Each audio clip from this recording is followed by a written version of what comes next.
Okay, I feel like there's going to be some sort of blonde joke coming out of this, given the technical difficulties in my ability to do anything technical. I'm waiting on Kim to join. We were trying to do an Instagram live out of her page, so it's going to be really funny to see if we can do it out of this page, though I don't have a lot of faith in our technical abilities. So let's see. Thank you. I know people have been DMing today. I do see the comments. I do see the DMs, and I'm trying to get to everybody. We've been really busy at Reform, working through a lot of the COVID response with people in prisons and jails, which is what Kim and I are hoping to talk about today. Waiting on her to join. Oh, thank you. We are all working as hard as we can. All right, I see Kim. She's trying. Kim, I might be able to figure out how to request you as well. Let's see if I can do it.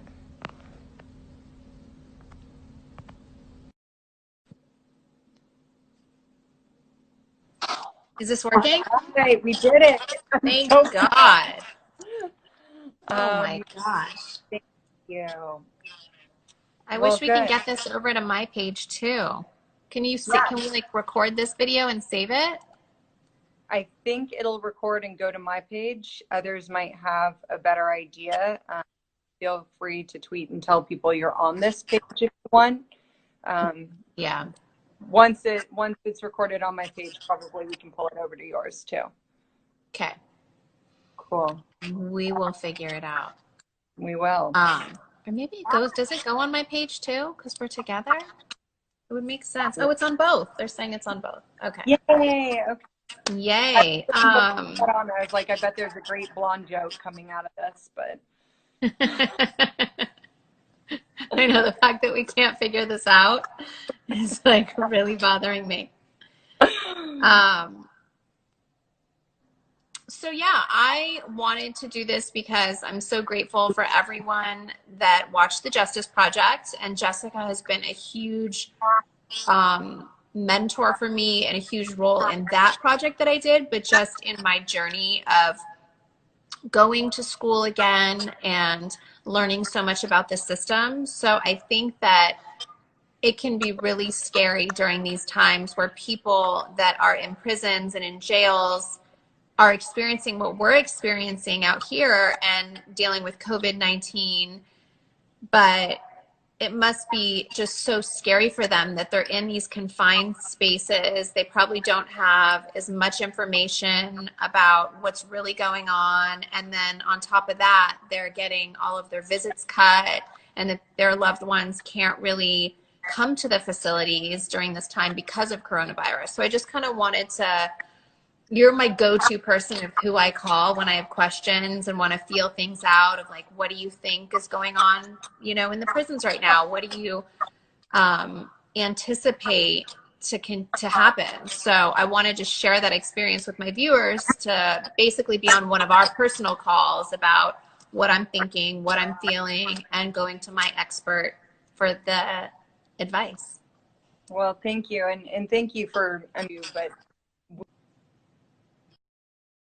we appreciate all the work you do all the time, but especially right now during the coronavirus, because there's 2.2 million people who are living behind bars right now that are essentially sitting ducks for coronavirus. They are stuck in tiny cells. They don't have the hygiene items they need. They can't get the soap, the hand sanitizer. I actually had a conversation with somebody in a facility the other day who said, he's having to make the decision, should he buy soap or should he buy food to eat for while he's in there. And many of them can't get hand sanitizer because it has alcohol in it. It's a contraband item. And then there's 2 or 3 people. Wow, I never thought about that. Yeah, I didn't even know that. and sometimes there's 2, 3, 4 people living in a cell that's like 6 feet by 8 feet. You've seen the cells, Kim. You can't socially distance when you're living 4 people in a 6 by 8 cell. So people are terrified. They also don't have the protective gear they need. I got a message from somebody's daughter the other day saying her elderly father had to fashion a mask out of his underwear, right? Like, you think about the level of indignity that somebody is that desperate to protect their own life. It's heartbreaking. And the people inside are scared. Their loved ones are scared. Yeah, I And was going to say people that can't, come and visit, now they're getting that like love and communication cut off from them that they probably so enjoyed and needed for their soul. But now they probably can't even make these phone calls because they are so expensive. And like every outside communication is being cut off from them. So the loved ones must be really scared and frustrated also. yeah, it's terrifying. I mean, I had a loved one who was in prison, and I was terrified every day that something was going to happen to him. But that's even before Corona. You've also got people inside who are scared that something bad is happening to their family, and they can't afford to reach out, don't have phone time to reach out and talk to them. So it's terrifying. We also know that the virus is actually spreading faster inside. If you look at And Rikers I think, Island, but I think the notion is just that, like, oh, it's safer because everyone is isolated. But what they're not really understanding is that, like you said, they are in a cell with three people sometimes, and you cannot social distance. You can't um, respect what they're asking everyone else to do outside because of their living situation. or you've got people living in open bays where it might be 100 people, 300 people in one big room with triple bunks. And then you've got people who are coming in and out of the facilities every day. The staff that works there that might be bringing it in or might be bringing it out to their families, to their communities. So it's really a high risk that the prisons and jails could end up accelerating the virus if we don't take the right precautions to protect people inside. Yeah. I mean, it's just so crazy to think of, like, for me, I feel like everyone is just now forgetting about people inside when there's a huge pandemic like this, and everyone is just kind of fending for themselves on the outside when there's, so, like you said, 2.2 million people inside that need this protection. And it's so frustrating to see this happen and just to see that they're not safe. Yeah. No, there's a lot of stigma. I mean, this is what the Justice Project was about, right? Was telling the stories of people who are inside, because we need more empathy. We need people to realize that just because somebody made a bad decision and is doing time inside, it doesn't mean that they don't have value. It doesn't mean that they shouldn't be redeemed. It doesn't mean that they should get a death sentence from this virus just sitting there. So what can people do? That's the one question that I get asked all the time. When the amount of phone calls I got after the Justice Project was like, okay, it's clear as day. I completely understand. You showed a whole different side to the justice system. But what can I do? What can I do to help? So what would you recommend for people to do?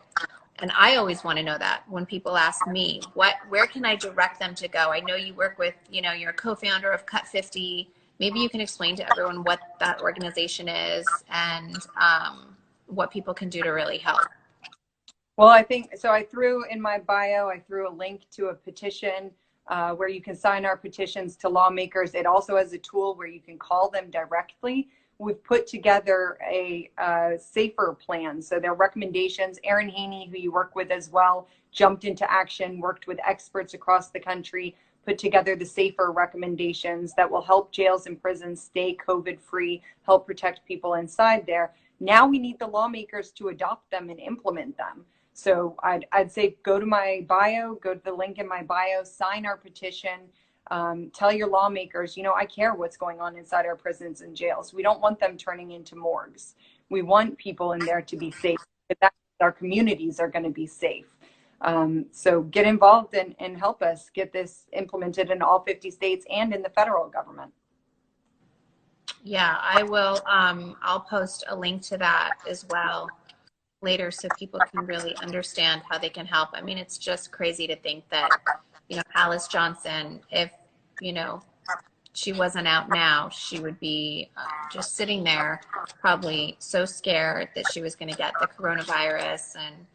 And it's just such a scary thing to think about. And I really urge everyone to listen to what Jessica said and sign these petitions, and that they help get all the laws passed and have all of the people that can make a difference. Really, I think it really puts the pressure on to step up and pay attention, not to forget about the people that are sitting in our prisons and jails that are scared just like we are. Yeah. And Kim, you're shining. It's important to know that we're all going to get through this together, though, and it's about educating people to understand what they can do to really help. Yeah, and you're a shining example of what happens when there's public pressure around the prisons and jails, and how we can actually get people out, because there are a lot of Miss Alice's. There are a lot of people in there who didn't even commit a crime, but are there because of a technical violation of probation or parole. So they missed a meeting with their probation or parole officer, or they didn't make a payment on time. Or there's a lot of people who are there because they just can't afford their bail amount. They haven't actually been convicted of a crime yet. So, you know, there's people all that of those stories, when you tell me them, just those hit so hard.